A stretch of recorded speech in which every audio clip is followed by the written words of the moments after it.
अमावस्या की अंधेरी रात, एक वीरान सा बंगला जो एक अजीब से सन्नाटे में अपने होने का एहसास दिला रहा था। इसी सन्नाटे को चीरती हुई एक गाड़ी उस बंगलों के सामने रुकती है। उसमें से दो शख्स जल्दी से उतरते हैं और दौड़ते हुए बंगलों के अंदर घुसते हैं। जैसे ही रवि उस विला के अंदर घुसा, उसकी आंखें फटी की फटी रह गई।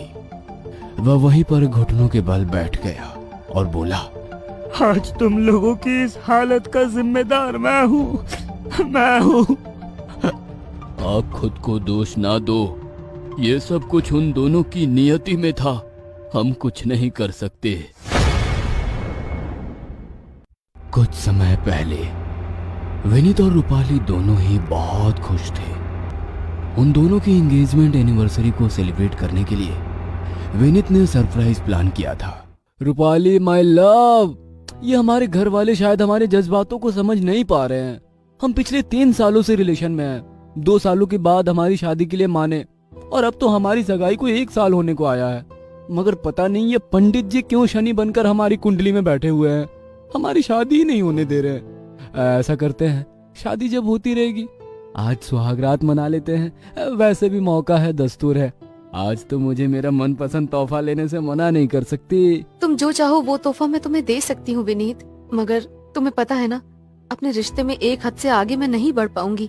आखिर समझो ना, मैं तुम्हारी ही हूँ और तुम्हारी ही रहूंगी, मगर इस तरह अपने घर वालों को धोखा देकर नहीं। प्लीज यार, आज के दिन मूड मत खराब करना।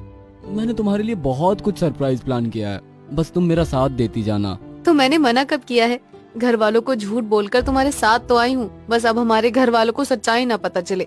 यदि तुमने झूठ बोला है तो मैंने भी तो झूठ बोला है, वरना हमारे घर वाले शादी के पहले एक साथ हम दोनों की रात बिताने पर कहाँ मान पाते। बातें करते करते दोनों एक बंगले के बाहर पहुंच गए। समंदर के किनारे बना हुआ बंगला बहुत ही खूबसूरत था। बंगले के चारों ओर हरियाली और सामने समंदर। ये नजारा देखकर रूपाली खुश होकर बोली, वाओ यार, यू मेड माई डे। ये जगह बहुत ही सुंदर है। ये लो बंगले की चाबी। जो सबसे बड़ी चाबी है वो मेन गेट की है, उसे खोलकर अंदर जाओ, तब तक मैं गाड़ी पार्क करके आता हूँ।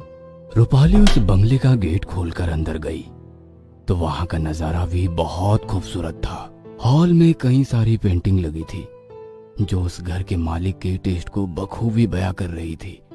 साथ में तलवार और बंदूकें भी उस हॉल की शोभा बढ़ा रही थी। रूपाली हर तस्वीर को पास जाकर निहार रही थी। एक तस्वीर एक नर्तकी की लगी थी। उसके पैरों के घुंघरू इतने जीवंत लग रहे थे कि अभी बज उठेंगे। जैसे ही उसने उस तस्वीर को छुआ, ऐसा लगा उसके पीछे से कोई निकला। उसने जैसे ही पलटकर देखा, वहां पर कोई नहीं था। दूर कहीं घुंघरू की आवाज उसके कानों में बजने लगी। धीरे धीरे वो आवाज उसके पास आ रही थी। तभी उसे लगा कि उसके कंधे पर किसी ने हाथ रखा। वो चौंक कर चिल्ला उठी, रिलैक्स यार, क्या हुआ? इस तरह क्यों चिल्ला रही हो? यहाँ पर कोई है, मैंने महसूस किया है। अभी भी घुंघरू की आवाज भी आ रही है। घुंघरू की आवाज? अरे वो तो यहाँ से आ रही थी। कहते हुए उसने अपनी कार की चैन आगे कर दी जिसमें ढेर सारे घुंघरू लगे हुए थे। मगर वो साया, कोई तो था यहाँ पर। अरे बंगले के बाहर बड़े बड़े पेड़ लगे हुए हैं, लाइट के रिफ्लेक्शन के कारण उनकी परछाई नजर आई होगी। खामखा डर कर आज की रात खराब मत करो यार। विनीत, वैसे एक बात तो बताओ, ये खूबसूरत बंगला तुम्हें मिला कहाँ से? I mean, इसके ओनर ने तुम्हें रहने की परमिशन कैसे दे दी? अरे मेरे दोस्त रवि को जानती हो ना, वो पार्ट टाइम प्रॉपर्टी डीलिंग का काम करता है। इस मकान के मालिक ने इसे बेचने के लिए उससे कांटेक्ट किया था। इसका मालिक तो अभी विदेश में रहता है। इस बंगले का सौदा उसी ने करवाया है। 8 दिन के बाद इसका नया ओनर पोजीशन ले लेगा। चाबी रवि के पास ही थी तो उसे मस्का लगाकर चाबी ले ली। अब 2 दिन हम दोनों यहीं पर रुकेंगे। वो तो ठीक है, मगर इतने बड़े बंगले का कोई केयर टेकर नहीं है। सारे काम हमें ही करने होंगे। अरे कौन सा हमें इस बंगले में जिंदगी बितानी है? 2 दिन की बात है, आसानी से मैनेज हो जाएगा यार। इसका मतलब तुम चाहते हो कि खाना मैं बनाऊं? नहीं महारानी साहिबा, आपको कुछ भी करने की जरूरत नहीं है। आपकी खिदमत में ये बंदा तो हाजिर है ना। खाना ऑर्डर कर दिया है, कुछ ही देर में आता होगा। तब तक आप बेडरूम में जाकर रिलैक्स हो जाइए। मैं डिनर के लिए सारे अरेंजमेंट करता हूँ। Great thought. अब जब केयर टेकर नहीं है तो ये सारा सामान आपको ही ऊपर पहुंचाना होगा। जो हुकुम रानी साहिबा। कहते हुए विनीत ने सारा सामान उठाया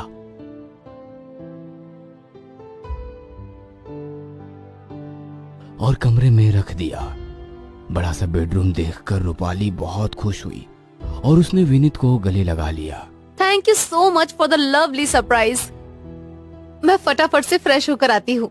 बाथरूम देखकर रूपाली और ज्यादा एक्साइटेड हो गई। वाओ विनीत, कितना बड़ा बाथरूम है। बाथ टब, शावर, आज तो मजा आ जाएगा। फिर देर किस बात की, बाथटब में दोनों एक साथ नहाने का आनंद लेते हैं, उसके बाद कुछ और करेंगे। कहते हुए वो रूपाली के साथ बाथरूम में जाने लगा तो रूपाली उसे धक्का देकर बोली, इतनी भी क्या जल्दी है, थोड़ा इंतजार करो। कहते हुए उसने बाथरूम का गेट बंद कर दिया। विनीत दरवाजा नॉक करते हुए बोला, ये अच्छी बात नहीं है। हाँ, आज रात तुमको छोड़ूंगा नहीं। तभी दरवाजे पर घंटी बजी।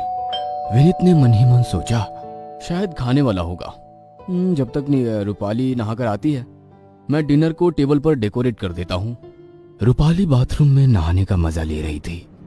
तभी उसे लगा कि कमरे में कोई है। विनीत, तुम हो क्या? बाहर कौन है? मगर उसकी बात का कोई जवाब नहीं आया। वह तुरंत बाथटब से बाहर निकली और खुद को टॉवल से सुखा रही थी कि उसे लगा किसी ने उसका गला पकड़कर उसे मारने की कोशिश की। वह चीखने ही वाली थी कि विनीत ने आवाज दी, डार्लिंग कितनी देर है? अरे खाना तैयार है अब और इंतजार नहीं हो रहा, बाहर आओ। रूपाली मुस्कुराते हुए बाथरूम से बाहर निकली। उसे बाथ गाउन में देखकर विनीत के होश उड़ गए। उसके बालों से टपकता हुआ पानी उसे और ज्यादा मदहोश कर रहा था। वह उसे दीवानों की तरह देख रहा था। रूपाली को उसका यूं देखना अच्छा लग रहा था। अब देर नहीं हो रही है, चलो जल्दी, खाना ठंडा हो रहा है, तुम पहुँचो, मैं 2 मिनट में आई। कहते हुए उसने विनीत को कमरे से बाहर निकाल दिया। जब रूपाली उसके सामने आई तो वो उसे देखता ही रह गया। उसके बदन से आने वाली परफ्यूम की खुशबू उसे मदहोश कर रही थी। उसने उठकर रूपाली के लिए चेयर खसकाई। रूपाली के बैठ जाने के बाद उसने वाइन की बोतल खोलकर 2 ग्लासेस में सर्व किया। मतलब आज की शाम को खास बनाने के लिए तुमने काफी सारी प्लानिंग कर रखी है। और क्या क्या सरप्राइज है मेरे लिए, बता दो। विनीत धीरे से मुस्कुराया और ब्लूटूथ स्पीकर पर रोमांटिक सॉन्ग प्ले किया। रूपाली, मुझे पता है तुम नॉनवेज नहीं खाती हो, मगर मुझे नॉनवेज के बिना अच्छा नहीं लगता। आई होप तुम बुरा नहीं मानोगी। तुम्हारे लिए भी वेज ऑर्डर किया है। अब सारी जिंदगी साथ बितानी है तो नॉनवेज की आदत भी डालनी होगी। आज से ही नॉनवेज खाना मैं भी शुरू कर दूंगी। रूपाली बड़े चाव से नॉनवेज खाने लगी। जो लड़की नॉनवेज को देखकर उपकाई करती थी, उसे नॉनवेज खाता देख विनीत को बहुत आश्चर्य हुआ। मगर उसने सोचा, हो सकता है मेरे लिए बदलने की कोशिश कर रही हो। डिनर फिनिश करने के बाद विनीत बोला, मैं I dance with you lovely lady? या श्योर, व्हाई नॉट। दोनों एक दूसरे की बाहों में बाहें डालकर डांस कर रहे थे। तभी रूपाली को लगा कि उसके पीछे कोई है। उसने पलटकर देखा तो दूर कहीं उसे एक साया नजर आया। उस साये को देखकर उसके चेहरे पर मुस्कुराहट आ गई। It's time to sleep now. बहुत थक चुकी हूँ, अब मुझसे खड़ा भी नहीं रहा जा रहा। अभी तो सिर्फ 10 बजे हैं और तुम्हें अभी से नींद आ रही है? अरे यार, मैंने तो और भी कुछ प्लान किया था। जस्ट चिल ना, अभी तो हम यहाँ 2 दिन हैं। जो कुछ स्पेशल करना है कल कर लेना। अभी चलो, चलकर सोते हैं। मैम, हमें यहाँ पर 2 दिन रहना है, इस तरह फैला कर नहीं रह सकते। पहले ये समेट ले, फिर बेडरूम में चलेंगे। सॉरी विनीत, मैं ये सब कुछ नहीं कर पाऊंगी, बहुत थक गई हूँ। फिर तुम भी तो और मुझे थका दोगे। तुम ये सब कुछ समेट कर रूम में आओ, मैं तुम्हारा वेट करती हूँ। रूपाली के जाने के बाद विनीत ने सोचा, भाई विनीत संभल जा। हाँ, अभी तो शादी नहीं हुई है, उसके पहले मैडम के इतने नखरे हैं। शादी के बाद तो पता नहीं मुझे बावर्ची बनाकर रखेगी। खैर, अब जो होगा देखा जाएगा। फिलहाल आज के पल को एंजॉय करते हैं। विनीत खुद से ही बात कर रहा था। तभी उसके फोन पर उसके दोस्त रवि का फोन आ रहा था। फोन देखा तो गुस्से में खुद से बोला, अरे यार, इसने जो कुछ भी मांगा था सब कुछ तो दे दिया, उसके बाद भी उसे चैन नहीं है। उसने फोन नहीं उठाया। दोबारा उसका फोन आया तो अचानक से उसका फोन उसके हाथ से गिर गया और कॉल डिस्कनेक्ट हो गया। रवि उसे बार बार फोन लगाने की कोशिश कर रहा था। विनीत ने गुस्से में उसका फोन उठाकर कहा, क्या बात है, क्यों बार बार परेशान कर रहा है यार। उधर से रवि कुछ कहता,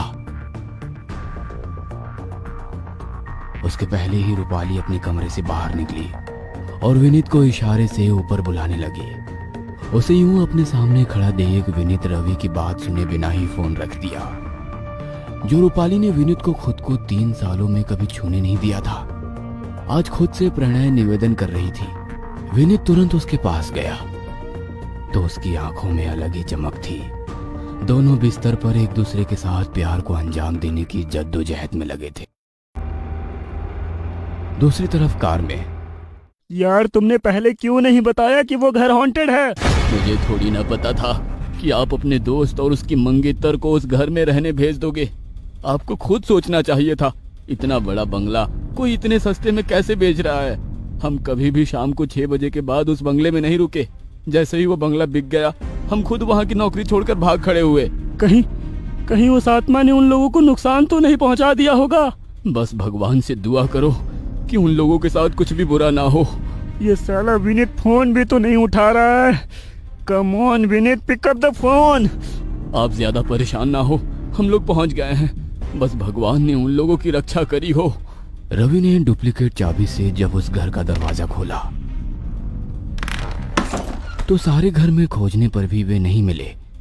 रवि आखिरी में उस बेडरूम में पहुंचा। वहां जाकर उसकी आंखें फटी की फटी रह गई। विनीत का शव बिस्तर पर अर्धनग्न हालत में था और उसकी मंगेतर बाथरूम में मात्र टॉवेल लपेटे मृत अवस्था में थी। दूर कहीं घुंघरू की आवाज का शोर शांत होने लगा क्योंकि उसकी भूख अब शांत हो गई थी। हेलो दोस्तों,